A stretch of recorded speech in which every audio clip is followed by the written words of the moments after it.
we do have a fourth box for all of you watching right now. That's right. We have a special guest here to discuss all this marvelous news. Fellow YouTuber and superhero consumer, Nate from Thwip Media. Nate, how's it going?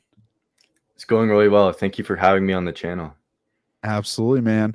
Well, point through people know our three ugly mugs. What about you, man? What are you all about? What's your channel about? How'd you kind of get into this? All right, so the name Thwip Media came from, I just graduated from a college program with interactive media design, and we had to come up with a brand in a graphic design class. And I was like, I love superheroes. Spider-Man's my favorite character, and I really like to get into this kind of stuff. Like I didn't do any of this before creating that brand. I always wanted to, but I never just really got around to figuring out how to do it. The specific like field to tap into, and then I decided just name it Thwip Media because Thwip obviously relates to Spider-Man. It's the onomatopoeia that appears on the screen every time he shoots a web, or on the page rather. But yeah, it just came from that. Created the logo. I just thought, start the YouTube channel, see what happens, and kind of blew up. I'm at just over 3,000 subscribers now, so it's been a journey. And I've collaborated with a couple of channels since then. But yeah, just constant content. Just love doing, video essays on certain characters. I do a show with another Marvel channel, Marvel Mad. It's called Project Assemble. We do it almost every week. We just talk about recent news, or we just do our own thing, like a tier list. We've done quizzes. And yeah, that's kind of it. Just kind of gone from there and trying to improve and see what else I can experiment with. And yeah, just collaborate with other channels like yours. Nice, dude. Well, welcome. We are happy to have you on. Glad you chose us to spend your Wednesday night. But you're going to be joining us for news, right? We have a lot of superhero news and notes from the past week. So sure. we're going to be chatting about, MCU, RDJ as Doom and the implications. So stay tuned for that. That's definitely turning into a little bit of actually a lot of bit of a deep dive. But yeah, let's dive into it. In Spider Brando, hit us with first piece of news. An upcoming event that they have, Charlie Cox confirmed that he'll be at D23 to promote Daredevil Born Again. And we're expecting a bunch more major Marvel reveals then too, that projects they couldn't dive into during SDCC, probably some of the Disney Plus shows and future plans. So I'm hoping we get an updated phase timeline then, and I really want to see that Born Again trailer, or maybe the Thunderbolts trailer then. Ooh. I think we'll for sure get Daredevil. For sure. There's going to be some footage. Have to be some footage. Yeah. They've been done filming it for a little bit. Charlie Cox said he's going to be there to promo it. It's going to happen. Well, I think they came out today that they're going to start filming season 2. Yeah. Not too long from now. I forget the exact date that they landed on, but that'll be nice.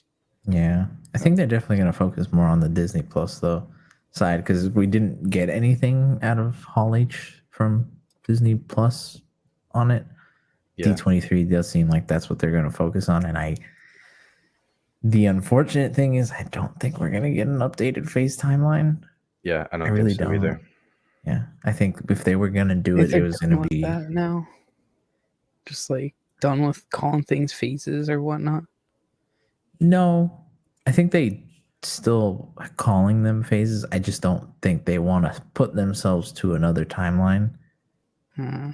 Just in case more real life stuff happens and more delays, and it's now my thought is they didn't do that at Comic-Con because they know if they put Blade on the timeline, they know that's moving, so the timeline's irrelevant anyway. Mm-hmm. That's true. It gives them a couple extra. It gives them just a little bit more time. Since COVID and all that, like there's no definite date for a movie anymore. It's basically like the trades will tell you they don't really know really at this point with the state of Hollywood, really, Yeah. with like the way movies are consumed. It's just, I think that's their last concern now, is creating a graphic with a timeline. It's more just, okay, what are we focusing on now? Get that out. We'll still figure out the rest later on. I think that's why their Comic-Con panel was small too, because they're just focusing on, here's what's next year. We'll get to the later stuff down the road, that kind of thing. Yeah.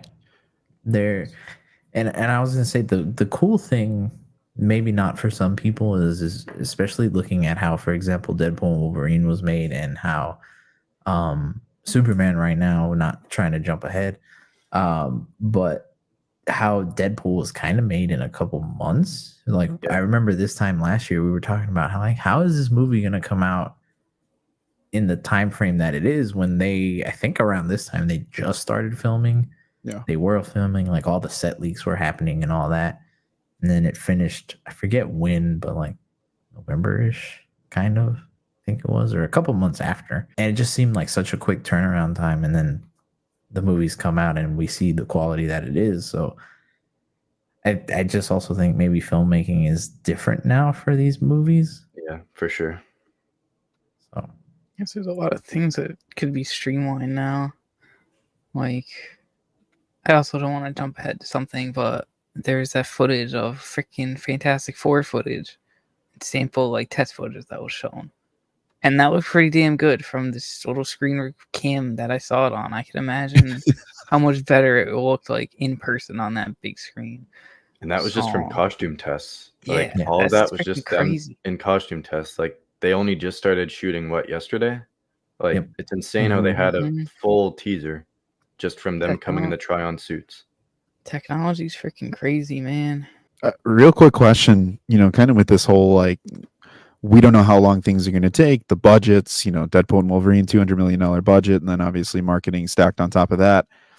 Do you think that they're going to move towards more special presentations to get things out quicker? Is that Feige all, said they are doing more, but I don't know if it's going to be like they're doing a lot of them. They might have like 3 planned.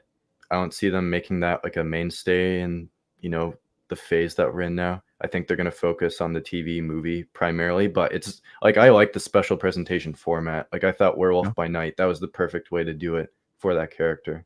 I agree.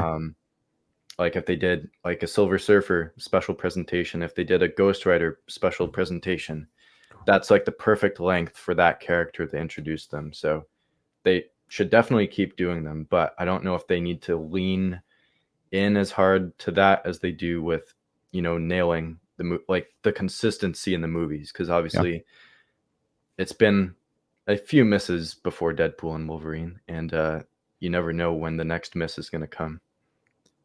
It's my favorite meme that's floating around. It's just like, good, bad, Marvel's back, Marvel's gone, Marvel's back, Marvel's gone. Like, it's just so Every it's other fun. project, it feels like. Yeah. It'll be interesting to see, like, and even for example with Fantastic Four, and not trying to jump ahead again, but I do think this is probably more than likely been secretly filming for a little bit to save bigger surprises. Because when we get to it later, just kind of the big Doctor Doom reveal and some of the comments that have been made about that and how people have known about it for, seems like, a little bit now. I wouldn't be surprised if they've already started on some more important things, and this comment about like, hey, we're starting on Tuesday, was more of a like, hey, if set leaks come out, don't be surprised.